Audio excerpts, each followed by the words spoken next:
Baik, saya di sini akan menjelaskan asas hukum perlindungan konsumen. Asas hukum perlindungan konsumen itu ada 5. Yang pertama manfaat, yang kedua keadilan, yang ketiga keseimbangan, dan yang keempat keamanan dan keselamatan konsumen, dan yang terakhir adalah kepastian hukum. Lalu selanjutnya, untuk manfaat itu untuk mengamanatkan bahwa segala upaya dalam penyelenggaraan perlindungan hukum konsumen harus memberi manfaat sebesar-besarnya bagi kepentingan konsumen dan pelaku usaha secara keseluruhan. Yang kedua itu adalah keadilan, yang memiliki maksud agar partisipasi seluruh rakyat dapat diwujudkan dengan maksimal dan memberikan kesempatan kepada konsumen serta pelaku usaha untuk memperoleh haknya, juga melaksanakan kewajibannya secara adil. Dan yang ketiga itu adalah keseimbangan, artinya kepentingan antara konsumen, pelaku usaha, dan pemerintah diatur dan harus diwujudkan secara seimbang sesuai dengan hak dan kewajiban masing-masing dan dalam kehidupan berbangsa dan bernegara. Lalu yang keempat adalah keamanan dan keselamatan konsumen, yang memiliki arti terdapat jaminan hukum bahwa konsumen akan memperoleh manfaat dari produk yang dipakai dan produk tidak akan mengancam keselamatan konsumen. Dan yang terakhir itu adalah kepastian hukum, yang artinya agar pelaku usaha maupun konsumen menaati hukum dan memperoleh keadilan dalam penyelenggaraan perlindungan hukum konsumen. Lalu selanjutnya itu adalah ada tujuan perlindungan konsumen.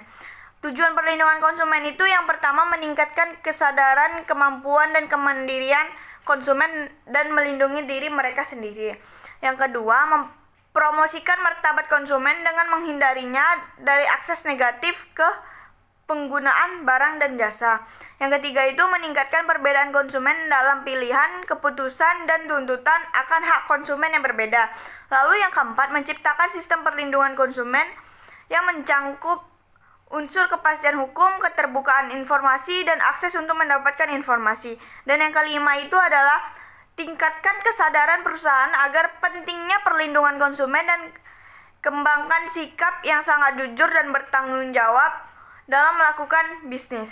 Pihak-pihak yang terkait dalam perlindungan konsumen. Pertama ada konsumen. Konsumen adalah setiap orang yang memakai barang atau jasa yang beredar di masyarakat, baik untuk kepentingan diri sendiri, kepentingan keluarga, kepentingan umum, ataupun kepentingan makhluk hidup lain, dan tidak untuk diperdagangkan.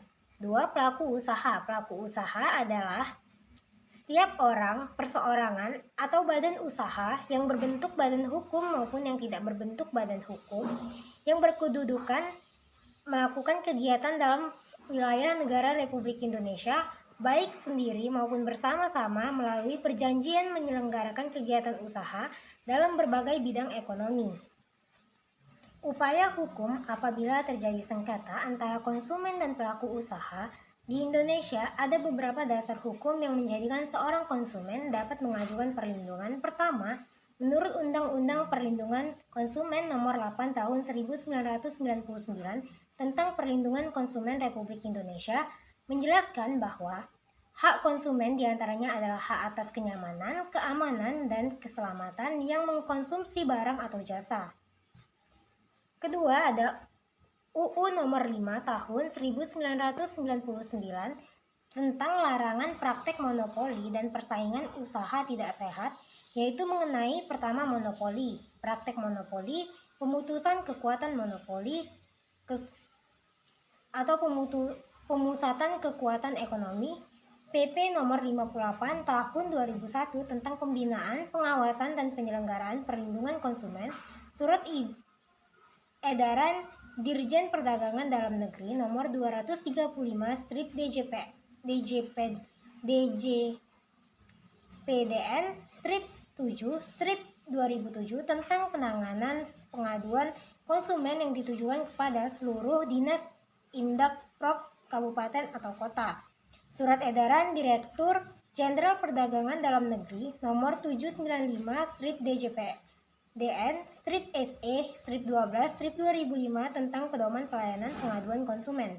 Sesuai dengan pasal 5 Undang-Undang Perlindungan Konsumen, kewajiban konsumen adalah membaca atau mengikuti petunjuk informasi dan prosedur pemakaian atau pemanfaatan barang atau jasa demi keamanan dan keselamatan, beritikat baik dalam melakukan transaksi pembelian barang atau jasa, membayar sesuai dengan nilai tukar yang disepakati, mengikuti upaya penyelesaian hukum sengketa perlindungan konsumen secara patuh.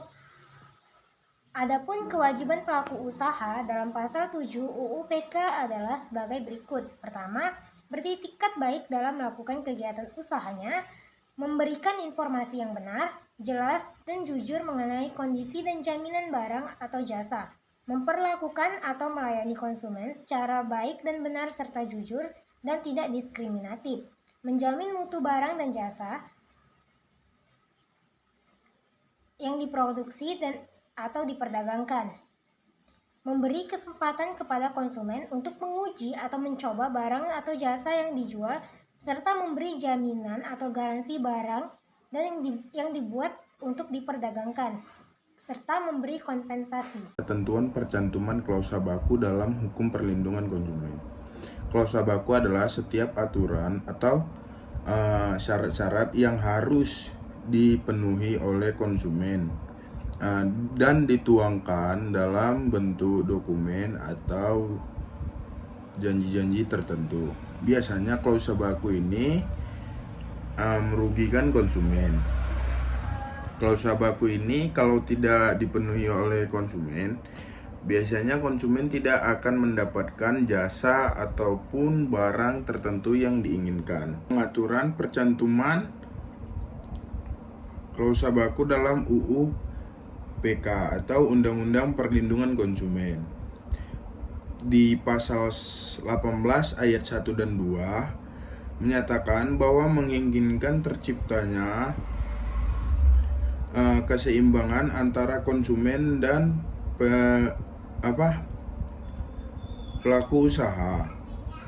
Tapi sayangnya undang-undang tersebut tidak dapat disahkan dan dinyatakan batal demi hukum dengan amar bahwa pelaku usaha wajib menyesuaikan klausa baku yang bertentangan dengan Undang-Undang Perlindungan Konsumen. Badan Penyelesaian Sengketa Konsumen dan Majelis Penyelesaian Sengketa Konsumen. Badan Penyelesaian Sengketa Konsumen adalah suatu lembaga khusus yang ada di tiap-tiap daerah tingkat 2 untuk penyelesaian sengketa konsumen di luar pengadilan. Susunan majelis BPSK harus ganjil, yaitu 3 orang. Yang dimaksud dari 3 orang itu termasuk di pasal 54 ayat 2 UU PK, yaitu unsur pemerintah, konsumen, dan pelaku usaha. Ketua BPSK dan anggota BPSK harus mengundurkan diri bila pihak bersengketa berhubungan dengan saudara ataupun kerabat. Lembaga Perlindungan Konsumen Swadaya Masyarakat, di mana yang dimaksud Lembaga Perlindungan Konsumen Swadaya Masyarakat adalah lembaga non-pemerintah yang terdaftar dan diakui oleh pemerintah yang mempunyai kegiatan menangani perlindungan konsumen. Tujuan dari pembentukan lembaga swadaya dalam melindungi hak konsumen yaitu untuk meningkatkan partisipasi masyarakat dalam upaya perlindungan konsumen, karena tanggung jawab untuk melindungi hak-hak konsumen merupakan kewajiban pemerintah dan masyarakat. Adapun tugas-tugas Lembaga Perlindungan Konsumen Swadaya Masyarakat ini meliputi 1. Menyebarkan informasi dalam rangka meningkatkan kesadaran atas hak dan kewajiban dan kehati-hatian konsumen dalam mengkonsumsi barang atau jasa. Yang kedua, memberikan nasihat kepada konsumen yang memerlukannya. Dan yang ketiga, bekerja sama dengan instansi terkait dalam upaya mewujudkan perlindungan konsumen. Yang keempat, memberikan konsumen dalam membantu konsumen dalam memperjuangkan haknya, termasuk menerima keluhan atau pengaduan konsumen. Dan yang kelima, melakukan pengawasan bersama pemerintah dan masyarakat terhadap pelaksanaan perlindungan konsumen. Bentuk advokasi hukum Lembaga Perlindungan Konsumen Swadaya Masyarakat. Adapun bentuk sumber daya yang dikerahkan dalam rangka advokasi adalah: 1. Organisasi-organisasi demokratis yang kuat dibentuk dengan memanfaatkan potensi kekuatan sosial dan politik yang tersedia seperti menggunakan pengaruh kekuatan tokoh masyarakat, institusi keagamaan, institusi kepemudaan, kekuatan partai politik, dan demonstrasi.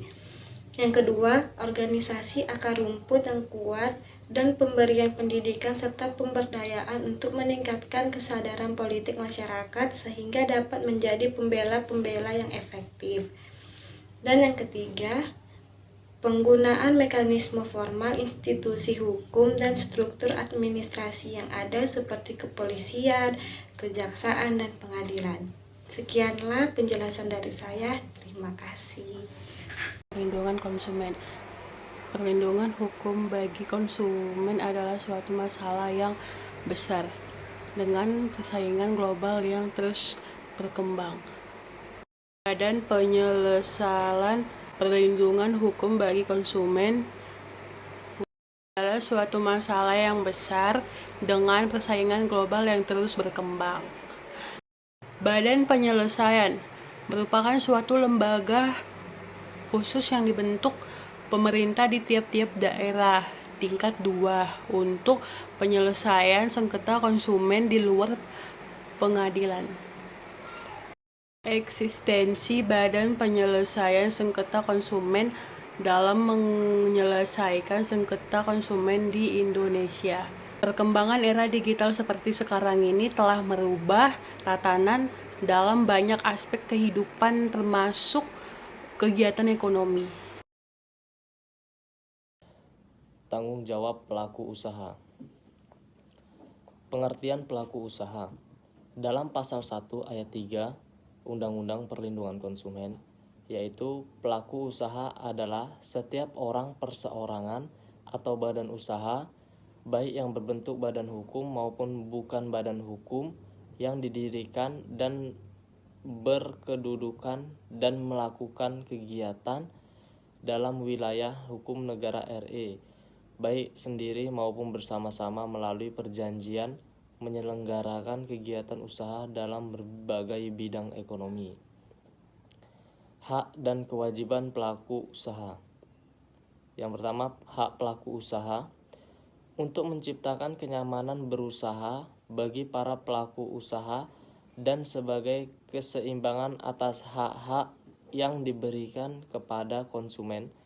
Kepada para pelaku usaha diberikan hak untuk B. Kewajiban pelaku usaha. Sebagai konsekuensi dari pihak konsumen, maka kepada pelaku usaha dibebankan pula kewajiban-kewajiban. Yang ketiga, larangan bagi pelaku usaha. Badan Perlindungan Konsumen Nasional mempunyai fungsi memberikan saran dan pertimbangan kepada pemerintah dalam upaya mengembangkan perlindungan konsumen di Indonesia. Untuk melakukan fungsi tersebut, Badan Perlindungan Konsumen Nasional mempunyai tugas. Yang pertama, melakukan penelitian terhadap barang atau jasa yang menyangkut keselamatan konsumen. Yang kedua, mendorong berkembangnya lembaga pelindungan konsumen swadaya masyarakat. Yang ketiga, melakukan survei yang menyangkut kebutuhan konsumen. Badan Perlindungan Konsumen Nasional terdiri atas seorang ketua merangkap anggota, seorang wakil ketua merangkap anggota, serta sekurang-kurangnya 15 orang dan sebanyak-banyaknya 25 orang anggota yang mewakili semua unsur, yaitu dari unsur pemerintah, pelaku usaha, lembaga pelindungan konsumen swadaya masyarakat, akademisi, dan tenaga ahli.